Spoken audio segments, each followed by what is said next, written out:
Welcome to the Next Level Human podcast. As a human, you have a job to do. In fact, you have 4 jobs: to earn and manage money, to attain and maintain health and fitness, to build and sustain personal relationships, to find meaning and make a difference. None of these jobs are taught in school, and that is what this podcast is designed to do: to educate us all on living our most fulfilled lives through the mastery of these 4 jobs. I'm your host, Dr. Jade, and I believe we are here living this life for 3 reasons, and 3 reasons only: to learn, to teach, and to love. In this podcast, I will be learning, teaching, and loving right along with you. I'm grateful to have your company. Here's to our next level.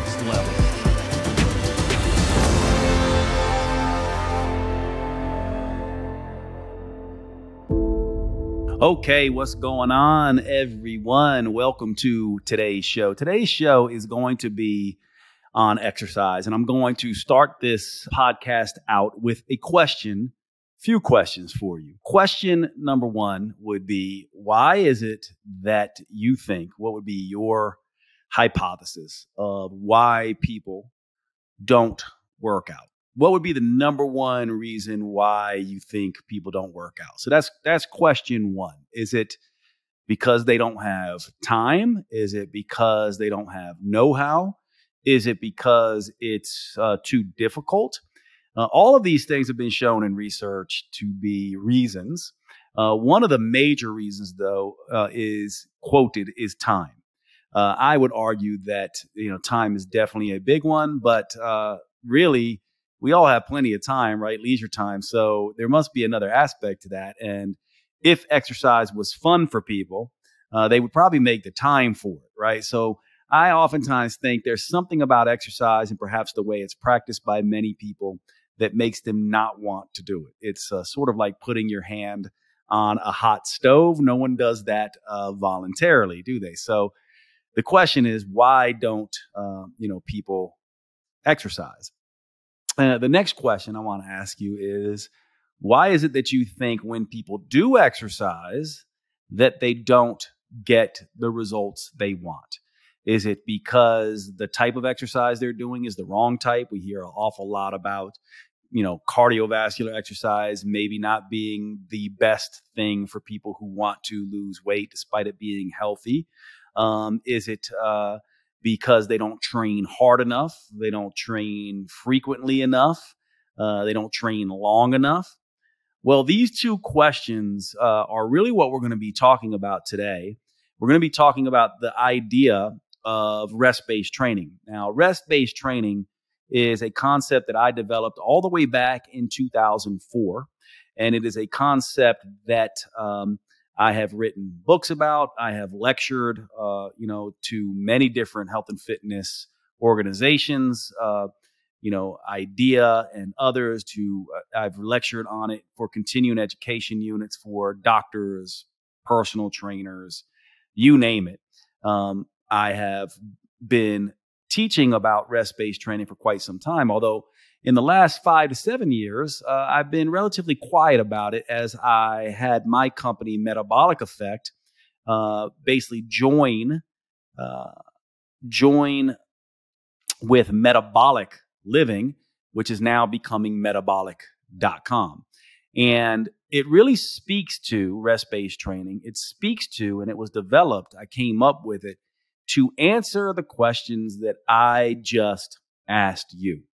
One of the things that I saw very early on, and I'll give you a start out this podcast with just giving you a little bit of history in case those of you who listen to this podcast haven't heard this before, but it's surprising for people to know that I got started in health and fitness at the age of 15 years old. I consider 15 being my start date because that is the date and the time that I made my first money personal training.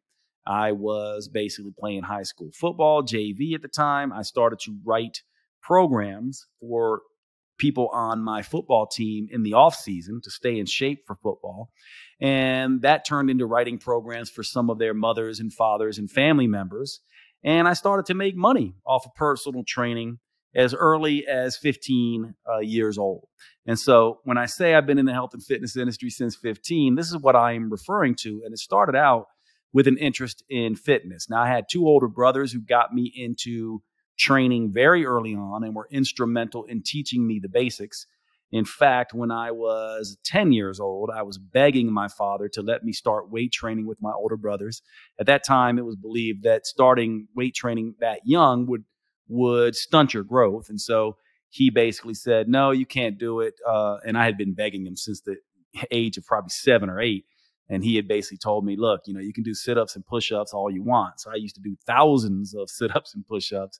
But by the time I was 11 years old, I started getting heavy into weight training. By the time I was in junior high school.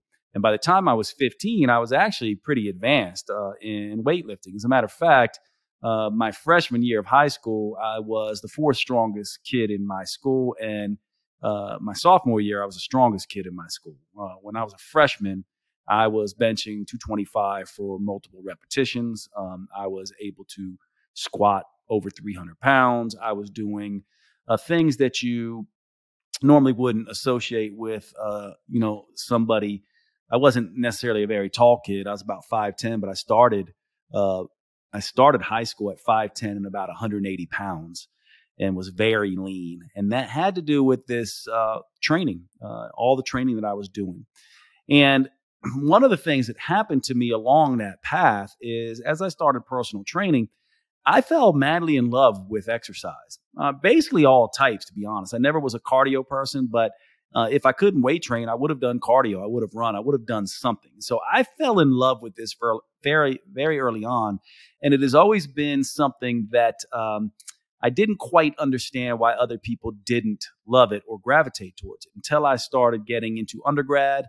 I studied biochemistry and paid my way through undergrad through personal training. And then I got into medical school and still did personal training and bartending as a way to pay my way through school. And I started to see pretty early on, as I started to take exercise and fitness more seriously and see it as a career.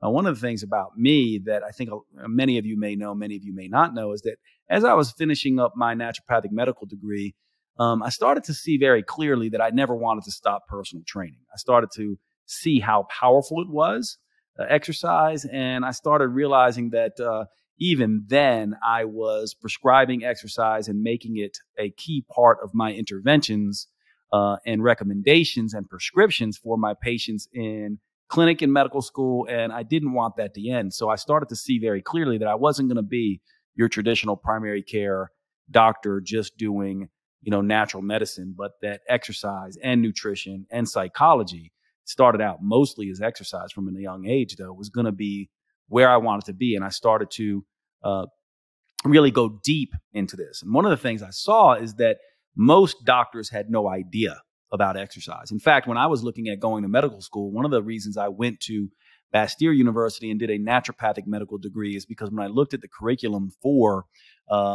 the conventional medical school, I saw that they had no training in nutrition, had a little bit, but very little, and no exercise at all. At Bastyr University, naturopathic medical school, actually they had a ton of nutrition, but still no exercise.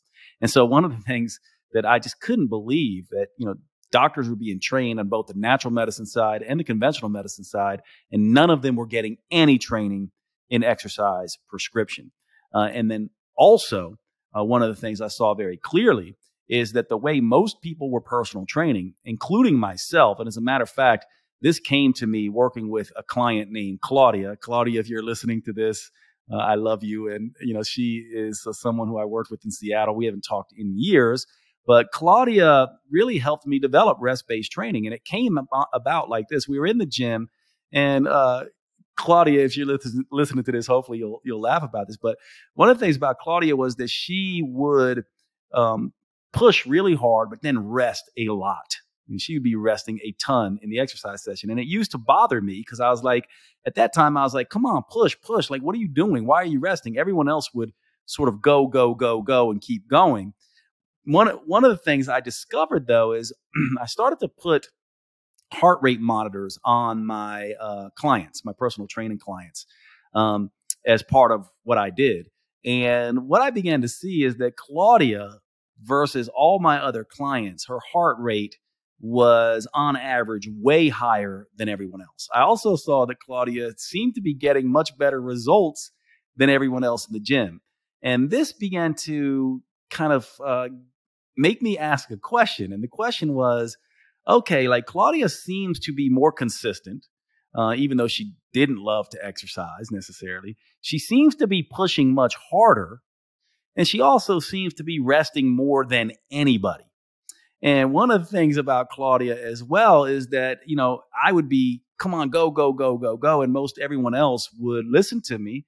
But Claudia was pretty much like, I'm going to go when I'm ready. And I started to realize that there was something about the way that she was approaching exercise that was different than everybody else. She took control.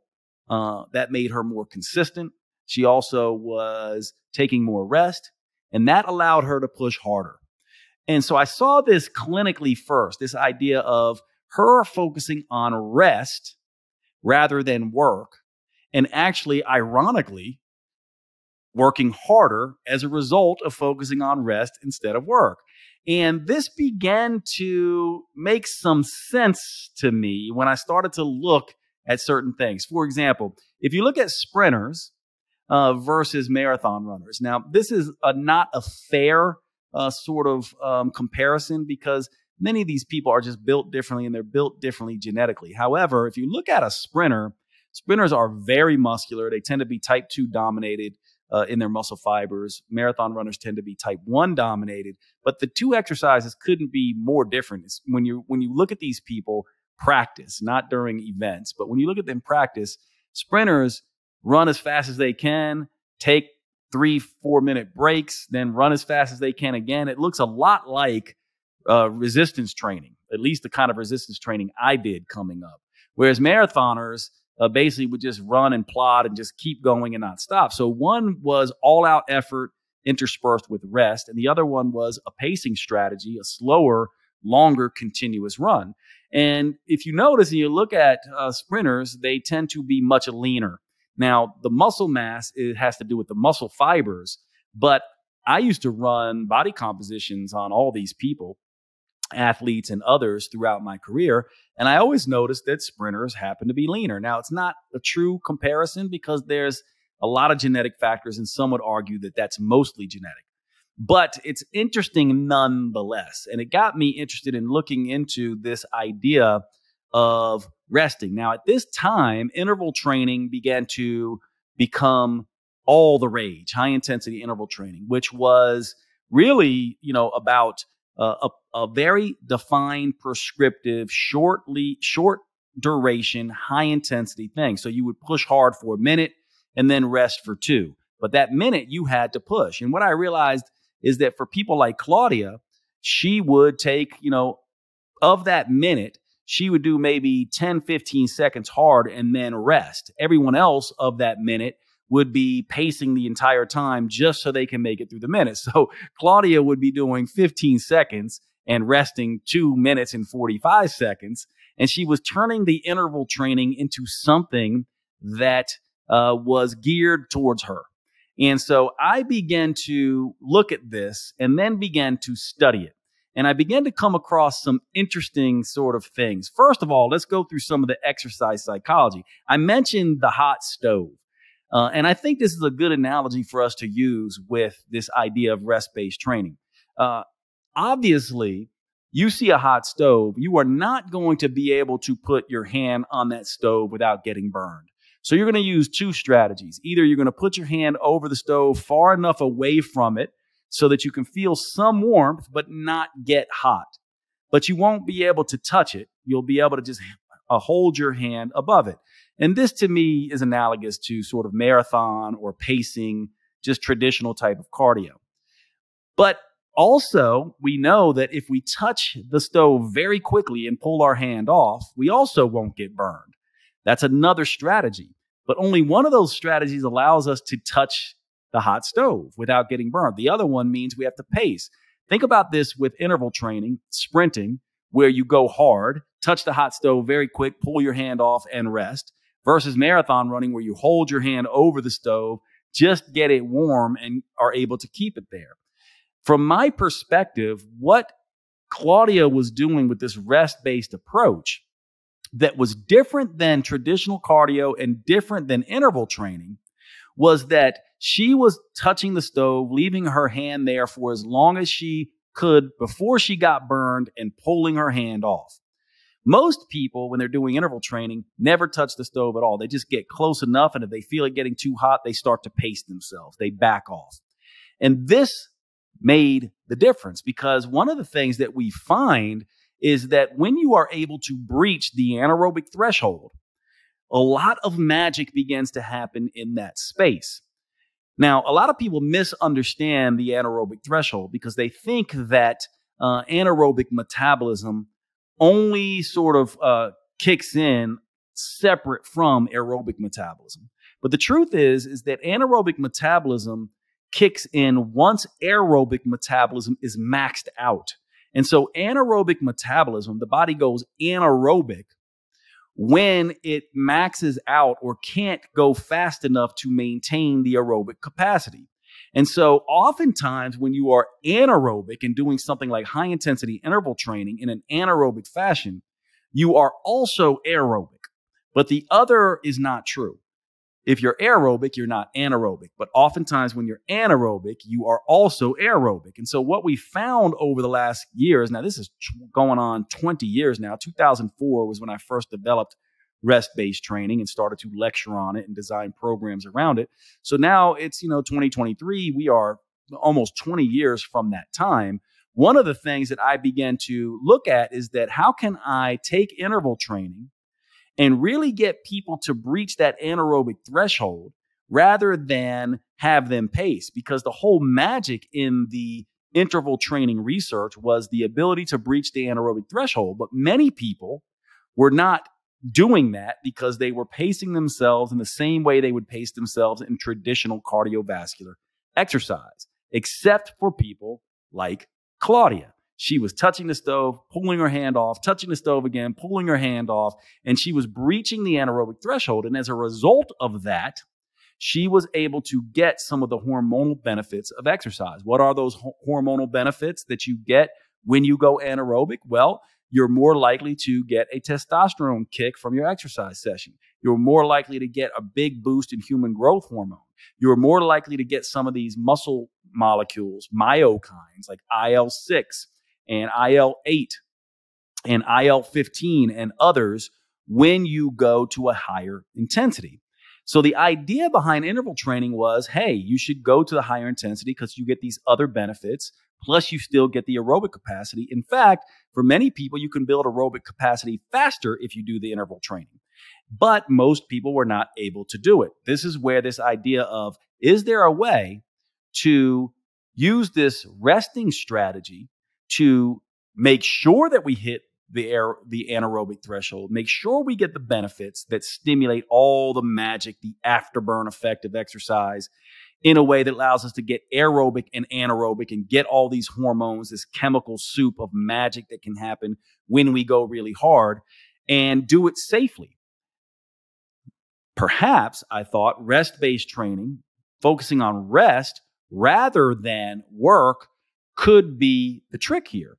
And the other thing that I found is that this also potentially could be a way to individualize exercise for people. Because let's face it, if you're unfit, you'll breach the anaerobic threshold faster because you're not in shape. If you're more fit, you might need to go harder. This would mean that for an elite athlete, they could do a full minute all out and take a 2-minute rest. But for somebody who's not that good a shape, maybe they only need 10 seconds and they can rest for 2 minutes and 50 seconds, similar to what Claudia was doing. And so this set me to looking at the research in two different directions. One, I wanted to know if animals, and more specifically humans, were able to use rest and actually push harder than they normally would. I also wanted to know that was it possible psychologically that if I gave control over to the exerciser instead of me being the trainer and yelling and screaming at them and trying to motivate them and push them harder, would they push harder or as hard as if they were in control? And so let's go through some of this research, because what I found was, and I'll just give you the punchline right now, what I found was that indeed animals, evolutionarily speaking, naturally adapt to a rest-work cycle. Secondly, I found when I started digging into the research that humans are able to basically measure their own responses and know intuitively when to push and when to rest, so that they don't necessarily they can be safe and protect themselves and also get the workout perfectly suited to them simply by tapping into their own recovery and exertion scale. So let's get into this really quickly, because it becomes really, really interesting. First of all, I'll tell you a story. I used to, when I was in undergrad, I worked in a lab, a biochemistry lab, exercising mice. And if you've never done this, what this looks like is a big, huge table that has a clear plexiglass on top that lifts off the table like a door. And basically underneath that is all these little columns separated by a divider. And on each of those columns is a treadmill. And so imagine this big table that has a top on top of it, and then dividers and treadmills, little tiny rat treadmills. So that was one way you could exercise the mice, is you could put them in these treadmills, put the top down on top of them, and then they would run. And by the way, it's kind of cruel, because you might say, well, Jade, how did you get them to run? Well, at the back of the treadmill was a little shock plate. And so if they stopped running, what would end up happening is the treadmill would slide them. They would stop running. The treadmill would push them back onto the shock plate. They would hit the shock plate, and then it would shock them, and that would force them to jump back on the treadmill and run.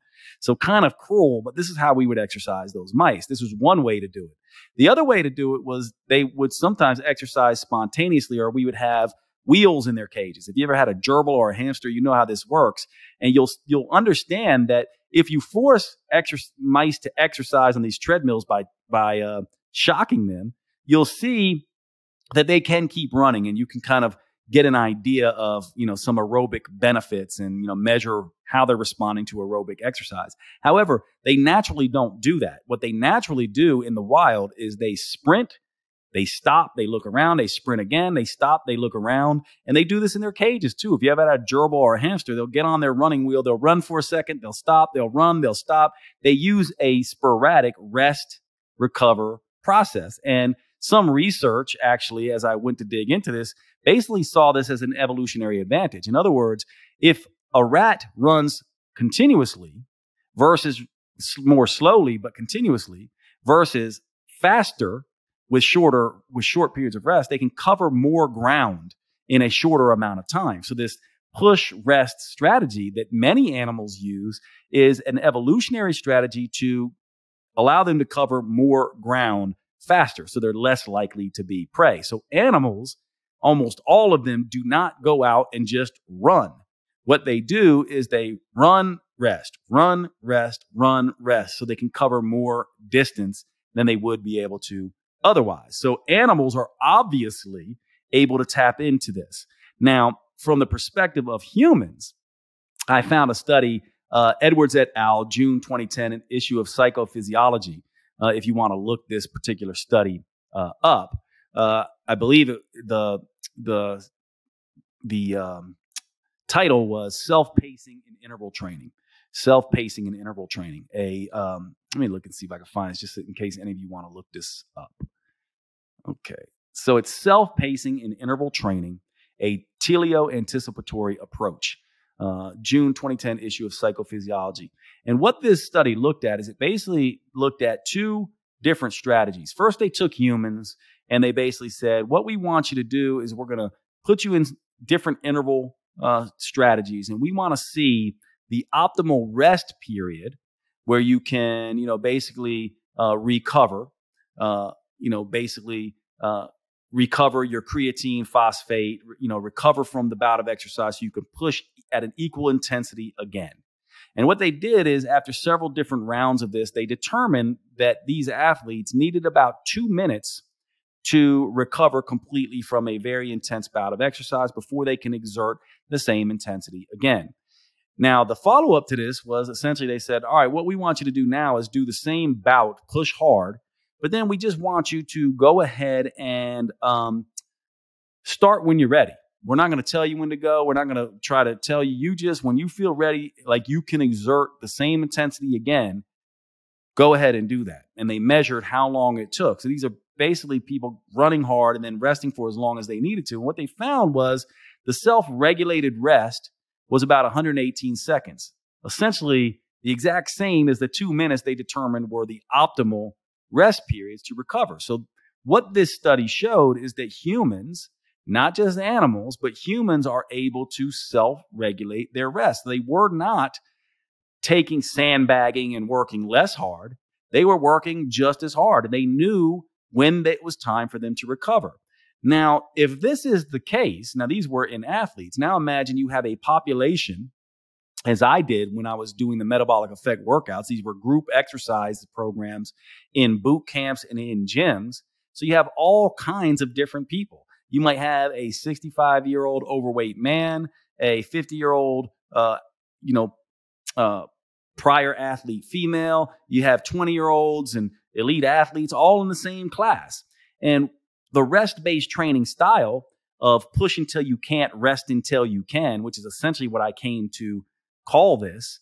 I basically, started to give them the cue. Listen, push as hard as you can.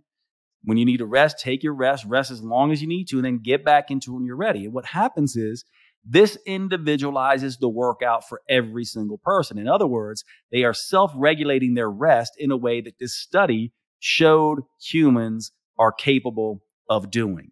This is how rest-based training came about. This was the original metabolic effect workout as written about in the Metabolic Effect Diet book that ended up coming out in 2010 after close to a decade of running this program in personal training and in gyms all around the country, including overseas where we gave lectures in Spain and United Kingdom and other places.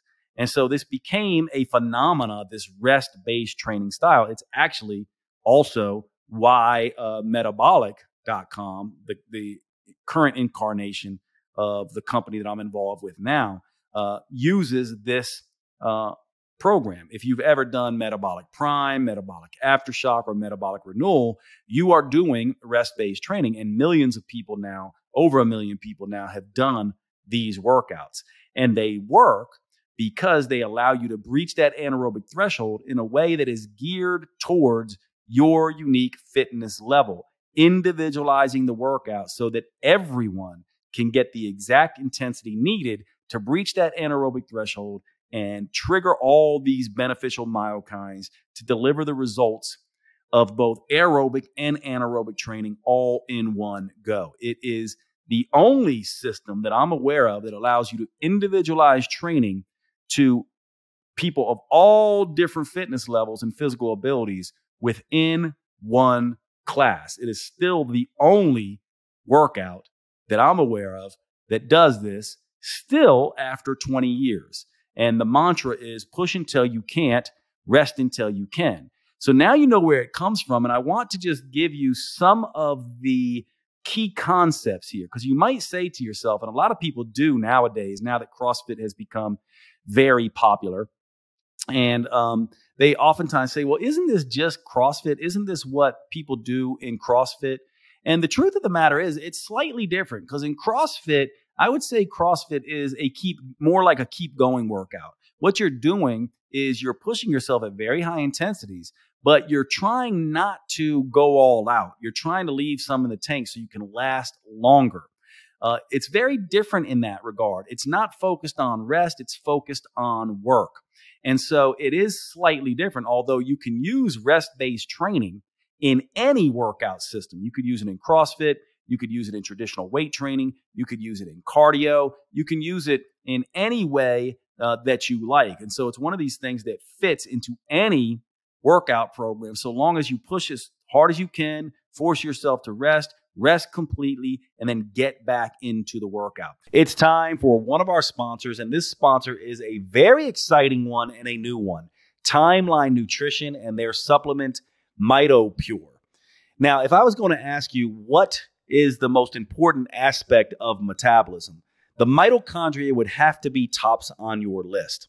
The mitochondria are the little energy producing factories inside every single one of your cells. They take the end products of the food we eat, they break them down into cellular ATP and provide energy for the entire metabolism. And these mitochondria, if they are healthy and acting appropriately, can keep us looking good, feeling good, living longer, and functioning better. However, when they are not at optimal function, when they are burning energy in a dirty fashion, when they are damaged, they actually speed cellular aging.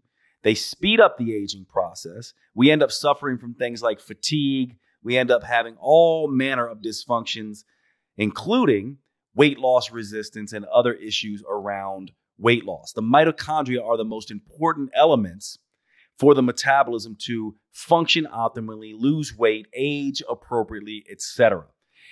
In this compound, MitoPure, that Timeline Nutrition has developed, there is a product called urolithin A. Now, urolithin A is an interesting compound because it is a postbiotic. Now, what does that mean? A postbiotic is a compound that is made from the bacteria in the gut.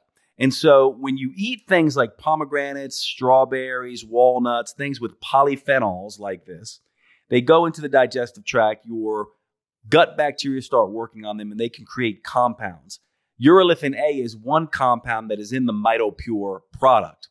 It comes from, naturally occurs in nature from this bacteria in our gut that break down the polyphenols from primarily foods like pomegranates, strawberries, etc.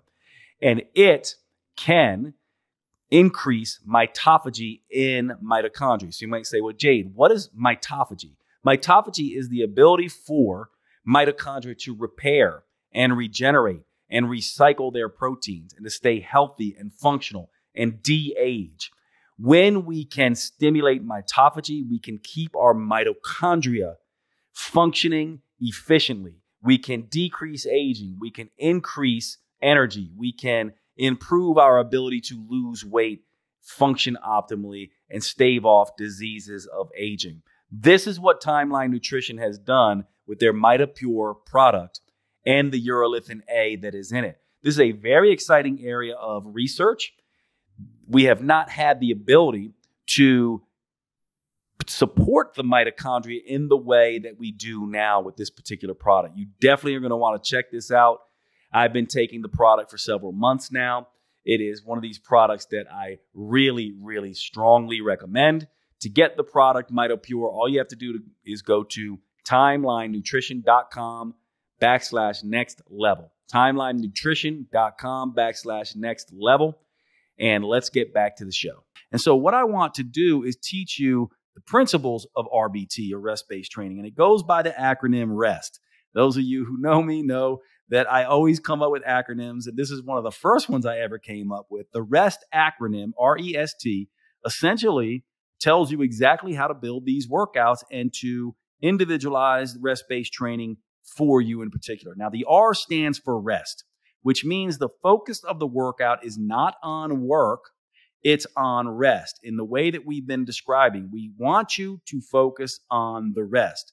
The more you rest, the harder you're going to push. The harder you push, the more you're going to rest. The whole idea is by focusing on rest rather than work, we inadvertently help you work harder. Now, of course, when you work harder, you end up resting more. And when you rest more, you end up working harder, which is the opposite of the other approach, the harder is better approach. This is a smarter is better approach, a better is better approach.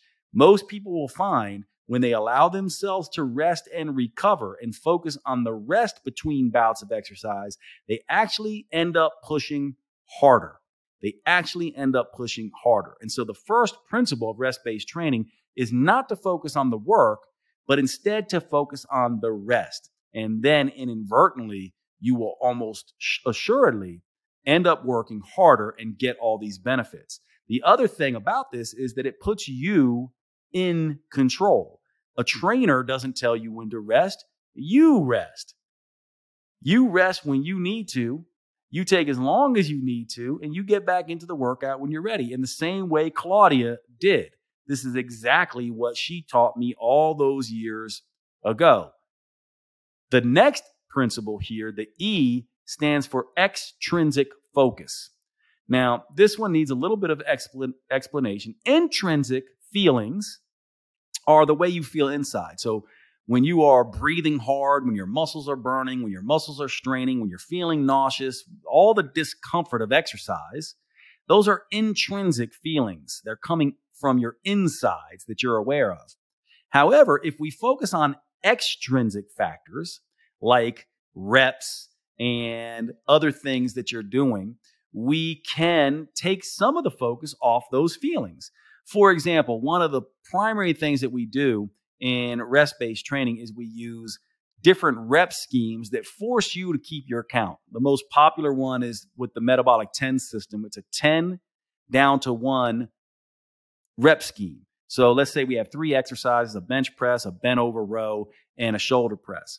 What you're going to do is you're going to do 10 of the bench press, 10 of the bent over row, 10 of the shoulder press, then 9, 9, and 9, then 8, 8, and 8, then 7, 7, and 7. And because you have to keep track of where you are in these rounds and you're counting all the time and focusing on those extrinsic numbers or seconds, or reps rather, you can't be as diligent on focusing on the intrinsic stuff. And so it makes it psychologically easier, and therefore you can push harder.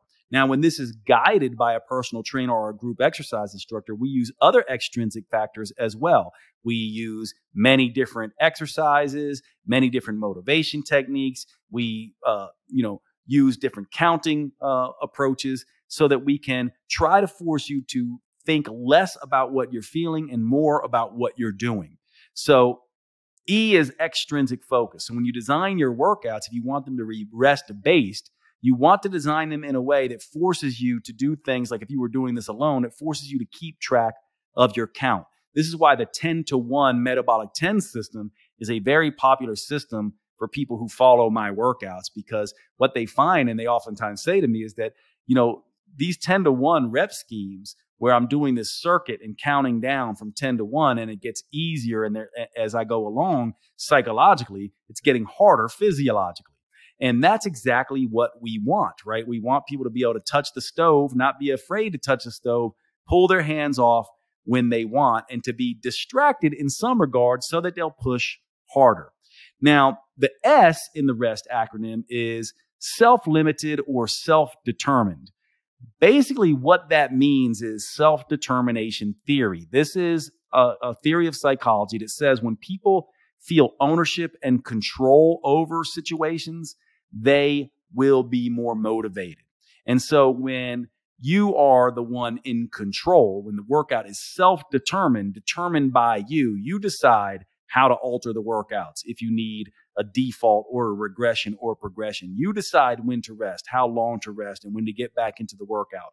All of those things allow you to take into account your fitness level and your physical abilities, and you always feel in control. So if I give you a barbell bench press to do and you have a bad shoulder, you can easily do a dumbbell bench press or a push-up or some other chest exercise, or perhaps no chest exercise at all. You are in control of adjusting the parameters of the workout as you see fit based on your physical abilities and your fitness level. And so by making the workout self-determined, putting you in control of the parameters, I can guide you, but not force you. And therefore, you get to determine whether you go to where I want you to go or not. And that's all by design. And the final aspect of this REST acronym is T, or time conscious. And what that means is that when you're resting, you push harder.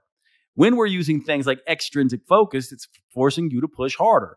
When you can control the workout, you'll be more motivated and push harder. In other words, the workout will be more intense than other types of workouts. And the more intense a workout is, the shorter it needs to be. And so rest-based training workouts tend to be very intense, but very short. They're very intense because they push everyone, no matter your fitness level, to that anaerobic threshold. They're very safe because they're self-determined. by you. You get to control when you rest, how long you rest, and what works you do and how hard you work. But as a result of that, these workouts tend to be very, very short, anywhere from 10 minutes to 30 minutes max. These workouts are short. And of course, the ones that most of you have probably done, metabolic prime, metabolic aftershock, metabolic renewal, and any of the metabolic.com workouts, you know that these things are pretty short, usually in the realm of 15 to 20 minutes. And what's usually the conversation around that is, I cannot believe the volume of work that I achieved in a 20-minute workout. It's oftentimes the exact same volume or even more than most people can achieve in an hour. And that's because part of what's happening here is you're lifting weights faster, in a sense. In the same way that these animals can cover a greater distance by pushing and resting, pushing and resting, pushing and resting. And when I say pushing or lifting weights faster or doing the workout faster, I don't mean the exercises. You're not doing the exercise faster. You're taking shorter rests. So you're basically not taking these big, long rests between bouts of exercise. Think about it from a traditional weight trainer. They'll do a bout of exercise and then they'll wait maybe 3 to 5 minutes before they go again. For many people, especially fit people, that's way too long. For other people, less fit people, that might not be long enough. But the idea is you're lifting weights faster because the rest periods are normally short. When you are able to gauge your own rest periods, most people will rest only about 2 minutes, as we learned from that study. And so what ends up happening is you can get more volume into a workout in less time. And this is the way, this rest-based acronym, push until you can't, rest until you can, rest-based training, completely individualizes workouts to you based on your fitness level, your physical ability, and allows you to get the breach that anaerobic threshold in a way that is safe and effective. Whereas most people never are able to breach that threshold because they are constantly pacing themselves. Now, if this is your first time doing this, I'll teach you a nifty way to do this. I call this the exertion and recovery scale. Now, this scale can be used. It's a 1 to 4 scale. And it's only used for beginners. If you're new to rest-based training, you can use this, maybe for 3 to 6 workouts. And by the time you get through a handful of workouts, you will not need to use this system ever again because intuitively you'll just know. So here's how this works. The exertion scale goes from 1 to 4. 1 means you're at rest completely. You're not exerting yourself. 2, you're working out, but you can still talk. There's no burning in your muscles. The weight is light. 3, now you can't talk. You're starting to feel burning in your muscles and the weight is getting heavy. And 4 is the point where you have got to stop, rest, and recover.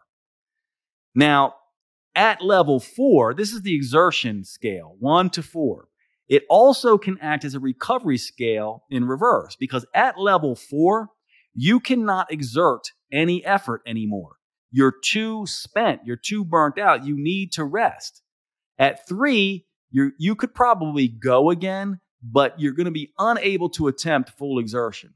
At 2, for most people, they're going to be able to attempt full exertion. And if you go all the way back to rest, you're ready for full exertion. So the idea for beginners is to push themselves up to a 3 or 4, that point where they can't talk, there's burning in their muscles, the weight is heavy, and or they must stop, rest, and recover, and then recover until they get back down to a 1 or 2 and repeat that. So the idea is to go to 3 and 4, back to 1 and 2. 3 and 4, back to 1 and 2. 3 and 4, back to 1 and 2. And for most people, the transition happens when you can't talk, you start to feel burning, and the weight is heavy. Think about that. Most people never get to that point. How many runners do you see, joggers, jogging for 30, 40, 60, 90 minutes, and they're talking to each other the whole time? The fact that they can still talk means they have never breached the anaerobic threshold. Research shows us that the talk test, the ability to carry on a conversation or talk at all, is highly correlated with the anaerobic threshold. So is burning in the muscles and the heavy straining in the muscles. In order to get the exertion you want to touch the hot stove, you need to get to the point where you can't talk, there's burning in your muscles, and the weight is heavy. And then you go all the way back to rest or back down to just where you can exert full exertion again. For beginners, it's oftentimes best to push to a 3 and get back to a 1. For very fit people, you can push to a 4 and get back to a 2. So for very fit people, it's 4 to 2, 4 to 2, 4 to 2. For beginners, it's 3 to 1, 3 to 1, 3 to 1. And so what ends up happening here is within a few tries of using this exertion and recovery scale I just described, this 1 to 4 scale, you'll easily be able to adjust, and you won't need this anymore. You only need it for a few workouts before you get the idea of rest-based training. Now, you might say, okay, Jade, what else do I need to know here with rest-based training? The whole point of this is so that you can push harder in a more efficient way, but most importantly, do so according to your fitness levels and your physical abilities, which means that regressions and progressions are heavily used in rest-based training. Now, if you haven't heard these terms before, regressions are often also called defaults. But let's use a push-up as an example. So a regular push-up from your toes, right? Let's just talk about that. If I want to regress that, I can drop to my knees. If I want to regress it further, I can do it off a wall. I can do wall push-ups, right? So those are regressions, making an exercise easier. So if you're someone who has less physical ability or less fitness, in rest-based training, the self-determined aspect allows you to use regressions. You can drop to your knees. You can go to the wall. You can roll over on your back and do a light chest press with dumbbells in order to regress the push-up to an easier move that you can handle. Now, if you're more fit, what you can do is you can elevate the feet and make that push-up harder. You can go to a one-arm push-up and make it harder. You can do plyometric push-ups and make it harder. You could do a push-up row and make it harder. And so what you want to think about with rest-based training is not just the idea that you rest when you need to, push as hard as you need to, push until you can't, rest until you can, but that you also pay close attention to regressions and progressions. Now, of course, the easiest way to regress a movement, most movements, is to make it lighter in the weights. And the easiest way to progress a movement is to add weight. So for example, once you master a push-up, maybe you go to a bench press and you're progressing up above your body weight, right? Or maybe you can't do a push-up, but a bench press works for you and you go less than your body weight. That's another way to regress a push-up. And so rest-based training makes judicious use of regressions and progressions. And one of the things also is when you look at studies on elite athletes, what you'll find is that top runners, like if you ran as fast as you can, even the most fit people in the world, if they gave all they got and ran as fast as they could, even the fittest people on the planet probably cannot last over a minute of exertion where they're going all out. Very few people will be able to accomplish that. And that is a good rule in rest-based training. So you might say, well, Jade, what does it look like? Oftentimes you'll see that if people are really pushing hard, they're only going to be able to push for a minute or two before they have to rest. If you're one of these people who's going for 5 minutes and then taking a rest assured you are pacing yourself. And so with rest-based training, what you want to think about is you want to think about all-out efforts in your safe zone determined by you according to your physical abilities, and then rest. Now, some people will want to do lots of short little rests. Other people will take fewer, longer rests. But normally you're going to see the work ratio is going to be somewhere around 1 to 3 minutes, and the rest ratio is going to be anywhere from 1 to 30 seconds. So it's going to be less rest needed by fit people, less rest and shorter rest needed by fit people, more rest and longer rest usually for less fit people. And so you can judge it based on this. And so you can see how you can completely make this workout fit you as an individual. The final thing I'll say here with rest-based training is if those questions I asked you in the beginning, do people not exercise because they don't have time, they don't have the know-how, or is it and do they not get results because they're not pushing hard enough? Well, rest-based training addresses those. It's a very short workout. It's very easy to do. It leaves you in control, and it forces you to push harder by allowing you to rest more. And so it addresses the major blockades to people not getting results. Now, if you want to try these workouts and you haven't before, then check out Metabolic Renewal, Metabolic Prime, Metabolic Aftershock. Or if you really want to get into an intense rest-based training style, you can actually do something like CrossFit or my system of Metabolic 10 to essentially, for you very fit people. CrossFit doesn't use rest-based training, but you can adapt it to rest-based training. And so this is a technique that allows you to completely individualize workout according to your fitness level and your physical abilities.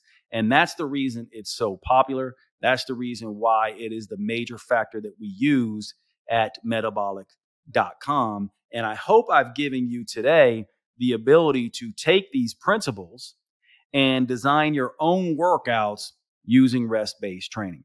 So I'm going to stop right there today. And well, actually, before I stop, let me just give you a very quick workout in case there's some of you saying, okay, Jade, I like this idea. Can you give me a workout to do? Let's just go through a sample workout and then we'll end. And so here's one sample workout. It's a workout from my 2010 book, The Metabolic Effect Diet. It's a 20-minute workout and essentially consists of 4 exercises. So I'll just give you an example here. And we'll use sort of hybrid-based movements here. These are exercises that combine 2 or more movements into one. And so we'll do a squat and curl. So you'll squat down, come up, and curl. So you'll hold dumbbells by your side. You squat, you stand, you curl. You're going to hold on to those same dumbbells. And the next movement you're going to do is a lunge. You're going to lunge out, come back standing, and then you're going to, at that point, curl again, right? So it's a squat curl, 12 repetitions of the squat curl, and then 12 repetitions of the lunge curl, 6 on each side. Those are the first 2 exercises. Squat curl for 12, lunge curl for 12, 6 on each side. And then you're going to do a push-up for 12 repetitions and a shoulder press for 12 repetitions. And so what's going to happen here is you're going to do squat and curl, 12 reps. Lunge and curl, 12 reps. Push-ups, 12 reps. Shoulder press, 12 reps. Now, if you can, simply use a dumbbell that you can carry the entire time. And the way to do this is just pick the exercise that is the weakest exercise. So on this particular one, you can curl. You can shoulder press more than you can curl. So choose a weight that allows you to get 12 repetitions of curls on the first round. So you do squat curl, lunge curl, push up, shoulder press, all using the same dumbbells.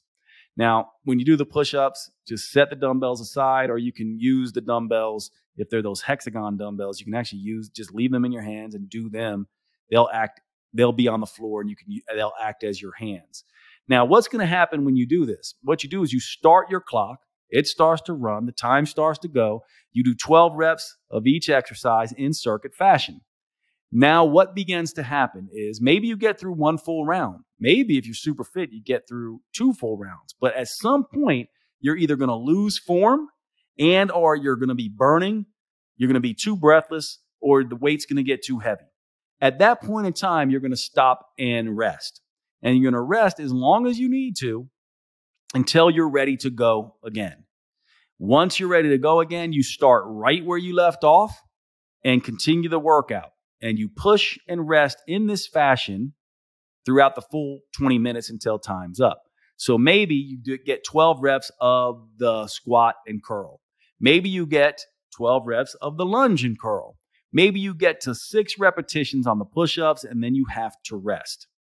What you're going to do is you're going to rest as long as you need to, and then when you're ready to start again, you're going to start at 7 on the push-ups. So then you go 7, 8, 9, 10, 11, 12 on the push-ups, and now you're on the shoulder press, and maybe you get 9 reps on the shoulder press. You're going to stop and rest.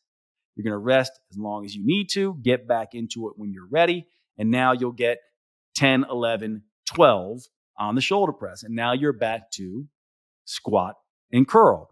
And you push, rest like this throughout the whole 20 minutes. And you keep going. Now, what's going to happen?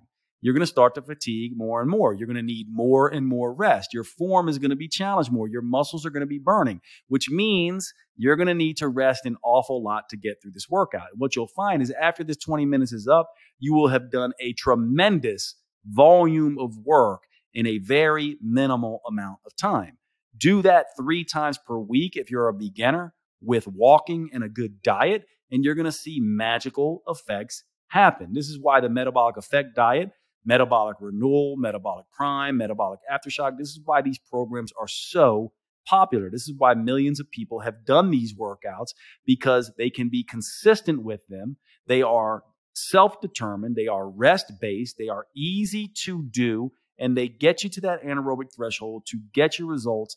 And because they're short and enjoyable, more so than most types of exercise, and you're in control, most of these people continue to do them. So there's no real magic here except that these workouts are designed for you, by you. You're in complete control. And when that happens, you can be consistent.